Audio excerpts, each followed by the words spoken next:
ईर्ष्या क्या होती है, क्यों पैदा होती है और इससे कैसे बच सकते हैं। हम कई बार अपने मन में ईर्ष्या, नफरत, क्रोध आदि को जन्म दे देते हैं और फिर बाद में पछताते हैं। आखिर ये भाव पैदा कहाँ से होते हैं? क्या इनसे कोई छुटकारा मिल सकता है? जानते हैं इससे बचने के तरीके के बारे में।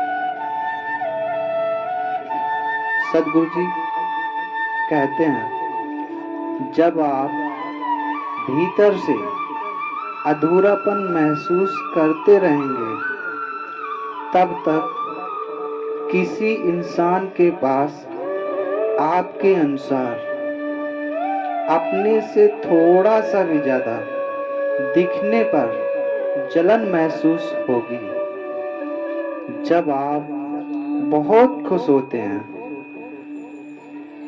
तब क्या आपके भीतर कोई जलन होती है?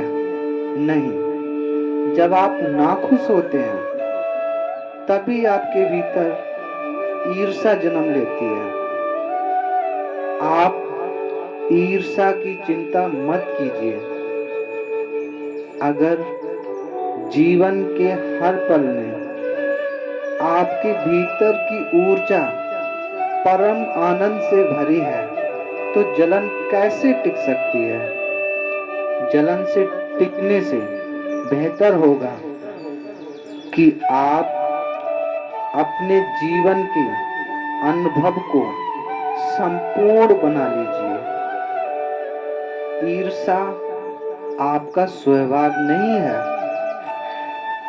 किसी चीज को छोड़ने से आजादी नहीं मिलेगी, क्योंकि छोड़ने के लिए ही है ही क्या।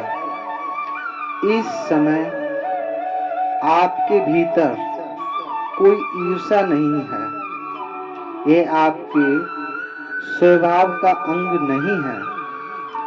आप इसे समय समय पर पैदा करते हैं। अगर आपने इसे इसलिए पैदा किया होता कि आप ऐसा करना चाहते थे, तो यह आपके लिए आनंदमय होता। अगर आपके गुस्से, जलन और नफरत से खुशी होती है, तो उसे पैदा कीजिए, पर ऐसा नहीं है। वे आपके लिए खुशी देने वाले अनुभव नहीं हैं, तो आपने उन्हें क्यों रचा है? आपने उन्हें रचा है क्योंकि आपके भीतर जरूरी जागरूकता की कमी है। इस समय आपके भीतर कोई ईर्ष्या नहीं है। ये आपके स्वभाव का अंग है। आप इसे समय समय पर पैदा करते रहते हैं। अगर आप सही मायने में मुक्त होना चाहते हैं, तो आपको समझना चाहिए कि बंधन कहाँ है। आपने किस चीज से अपनी पहचान जोड़ रखी है। जिस क्षण आप किसी पहचान से जुड़ेंगे, इस आस्तित्व से आपका टकराव होने लगेगा।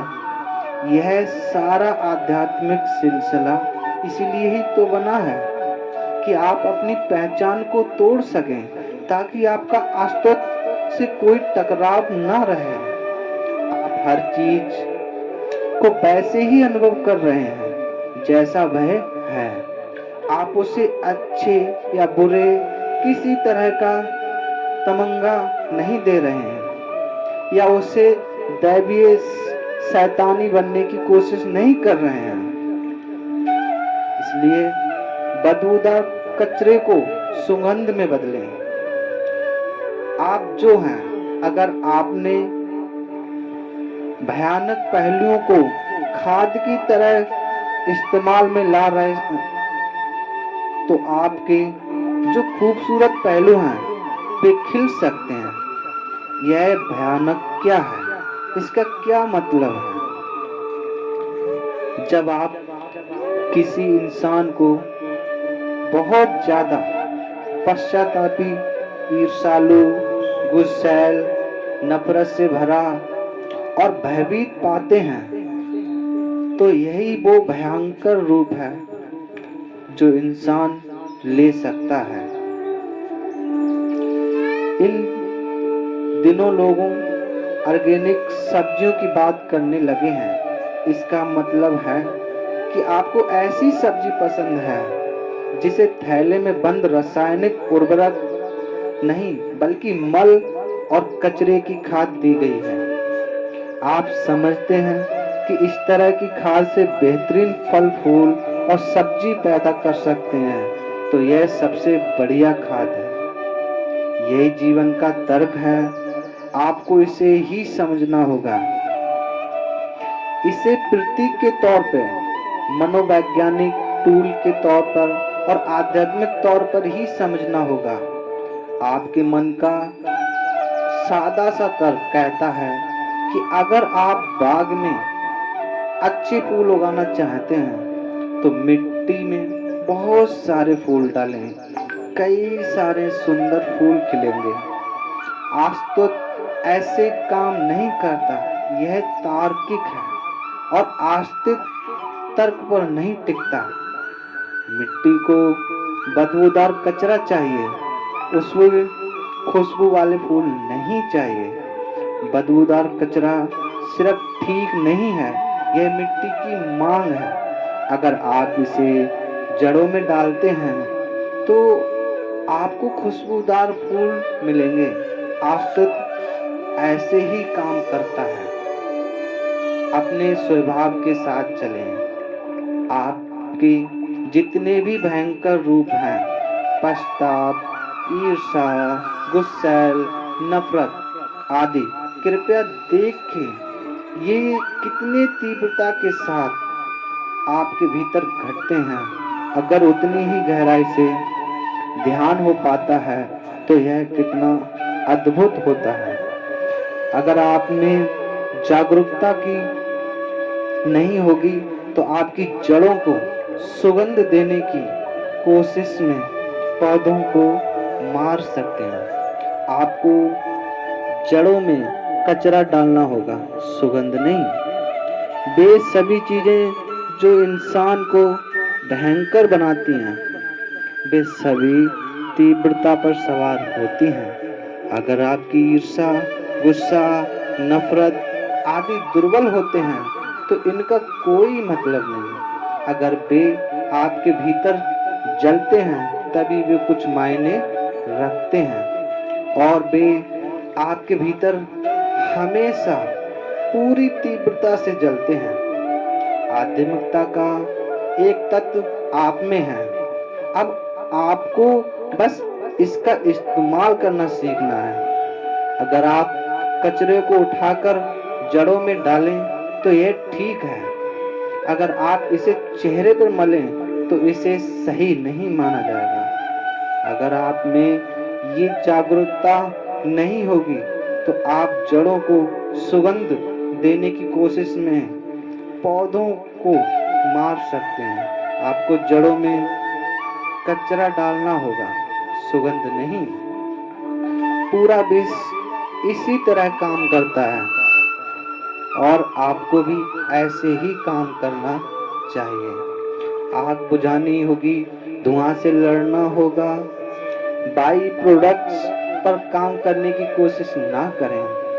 आप खुद को अधूरा मानते हैं क्योंकि अपने भीतर से खुशहाल नहीं है। जो आदमी आनंदित महसूस नहीं करता वह दरअसल बीमार है। हो सकता है कि सामाजिक रूप से आपको ठीक माना जाए क्योंकि आपके बहुत सारे लोग हैं और वह लोकतंत्र हैं, पर आप जीवन के लिहाज से बीमार हैं। ऐसा कोई कोशिश नहीं की गई जिससे आप खुद को सावधानी से देखते हुए ये समझ सकें कि अनुभव का स्थान आपके भीतर है। अगर आपके अनुभव का स्थान आपके भीतर है और आपको तय करना है कि आप कितनी अच्छी तरह कर सकते हैं, तो आपके पहले अपने भीतर देखें और जाने कि हम हैं कौन। अगर ऐसा नहीं होता है तो आपका कल्याण एक संयोग मात्र ही होगा। यह एक संयोग ही होगा तो ईर्ष्या, गुस्सा, नफरत व असुरक्षा स्वाभाविक तौर पे जीवन के अंग होंगे। यह कुछ ऐसा ही है कि हम जल रहे हैं और उसमें धुआं पैदा हो रहा है, तो आप इस धुएं से ना जूझें, आपको आगे जाना है और इससे लड़ना है। धन्यवाद।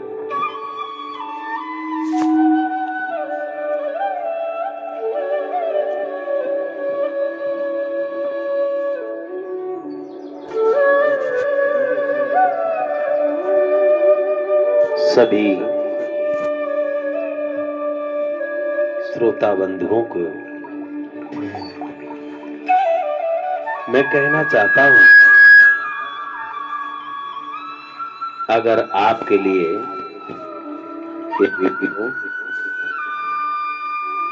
पसंद आई हो, अच्छी लगी हो, सब्सक्राइब करें, लाइक करें। हमारा चैनल चेतनानंद महाराज सत्य अमृतवाणी। बधाइयों।